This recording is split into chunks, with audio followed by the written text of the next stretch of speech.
उत्पत्ति अध्याय 4। जब आदम अपनी पत्नी हव्वा के पास गया तब उसने गर्भवती होकर कैन को जन्म दिया और कहा, मैंने यहोवा की सहायता से एक पुरुष पाया है। फिर उसने उसके भाई हाबिल को भी जन्म दिया। हाबिल भेड़ बकरियों का चरवाहा बन गया, परंतु कैन भूमि पर खेती करने वाला किसान हुआ। कुछ दिनों के पश्चात कैन यहोवा के पास भूमि की उपज में से कुछ भेंट ले आया और हाबिल भी अपनी भेड़ बकरियों के कई एक पहलौठे बच्चे भेंट चढ़ाने ले आया और उनकी चर्बी भेंट चढ़ाई। तब यहोवा ने हाबिल और उसकी भेंट को तो ग्रहण किया, परंतु कैन और उसकी भेंट को उसने ग्रहण न किया। तब कैन अति क्रोधित हुआ और उसके मुंह पर उदासी छा गई। तब यहोवा ने कैन से कहा, तू क्यों क्रोधित हुआ और तेरे मुंह पर उदासी क्यों छा गई है? यदि तू भला करे तो क्या तेरी भेंट ग्रहण न की जाएगी, और यदि तू भला न करे तो पाप द्वार पर छिपा रहता है और उसकी लालसा तेरी ओर होगी और तुझे उस पर प्रभुता करनी है। तब कैन ने अपने भाई हाबिल से कुछ कहा, और जब वे मैदान में थे तब कैन ने अपने भाई हाबिल पर चढ़कर उसे घात किया। तब यहोवा ने कैन से पूछा, तेरा भाई हाबिल कहाँ है? उसने कहा, मालूम नहीं। क्या मैं अपने भाई का रखवाला हूँ? उसने कहा, तूने क्या किया है? तेरे भाई का लहू भूमि से मेरी ओर चिल्लाकर मेरी दुहाई दे रहा है। इसलिए अब भूमि जिसने तेरे भाई का लहू तेरे हाथ से पीने के लिए अपना मुंह खोला है, उसकी ओर से तू शापित है। चाहे तू भूमि पर खेती करे तो भी उसकी पूरी उपज फिर तुझे न मिलेगी, और तू भूमि पर भटकने वाला और भगोड़ा होगा। तब कैन ने यहोवा से कहा, मेरा दंड सहने से बाहर है।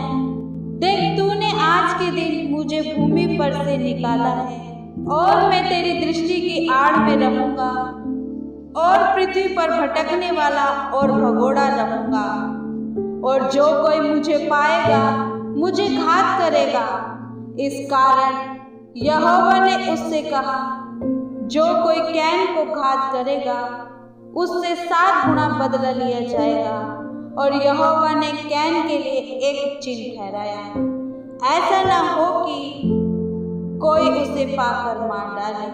तब कैन यहोवा के सम्मुख से निकल गया और नोद नामक देश में जो अदन के पूर्व की ओर है रहने लगा। जब कैन अपनी पत्नी के पास गया तब वह गर्भवती हुई और उसने हनोक को जन्म दिया। फिर कैन ने एक नगर बसाया और उस नगर का नाम अपने पुत्र के नाम पर हनोक रखा। हनोक से इराद उत्पन्न हुआ और इराद से महुयाएल उत्पन्न हुआ और महुयाएल से मतुशाएल और मतुशाएल से लेमेक उत्पन्न हुआ। लेमेक ने 2 स्त्रियां ब्याह ली, जिनमें से एक का नाम आदा और दूसरी का सिल्ला था। आदा ने याबाल को जन्म दिया। वह तंबुओं में रहना और पशुपालन इन दोनों वृत्तियों का प्रवर्तक हुआ। और उसके भाई का नाम युबाल था। वह वीणा और बांसुरी आदि बाजों के बजाने की सारी रीति का प्रवर्तक हुआ। और सिल्ला ने भी तुबल कैन नामक एक पुत्र को जन्म दिया। वह पीतल और लोहे के सब धार वाले हथियारों का गढ़ने वाला हुआ। तुबल कैन की बहन नामा थी। और लेमेक ने अपनी पत्नियों से कहा, हे आदा और हे सिल्ला, मेरी सुनो। हे लेमेक की पत्नियों, मेरी बात पर कान लगाओ। मैंने एक पुरुष को जो मुझे चोट लगाता था, अर्थात एक जवान को जो मुझे घायल करता था, घात किया है।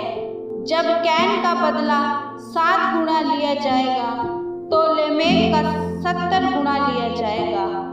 आदम अपनी पत्नी के पास फिर गया और उसने एक पुत्र को जन्म दिया और उसका नाम यह कह के शेत रखा, परमेश्वर ने मेरे लिए हाबिल के बदले जिसको कैन ने घात किया एक और वंश ठहरा दिया है। शेत के भी एक पुत्र उत्पन्न हुआ और उसने उसका नाम एनोश रखा और उसी समय से लोग यहोवा से प्रार्थना करने लगे।